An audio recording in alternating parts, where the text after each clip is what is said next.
sau pe groapă. Ți-o sap singur. Și dacă nu vreau ceva și mă împuști, ți-o sap pe el. Ce vorbești, băi? O sap pe a mea și atât. Ce-s prost să sap două gropi? Dacă vrei să-i mai sap și lui o groapă, mai dai 700. Bă, da, m-ați omorât cu încă 700, încă 700. Dar ce crezi că copaci 700 ăștia? Mai ai 700. Țineam de lumânări la mamaie să-i duc. Ia, mai fă o groapă.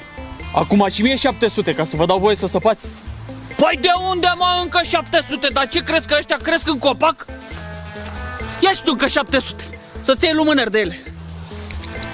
Păi stai, e vorba de două gropi, a lui și a mea, încă 700. Ei, încă așa, nu mai am. Deci, uite, ia pistolul ăsta, ăsta face 1000. Dar ți-l las la 700, că-s băiat ținuți. Ok. Și acum sapă. 3 gropi, nu? 1, 2, 3. 3 ori 700.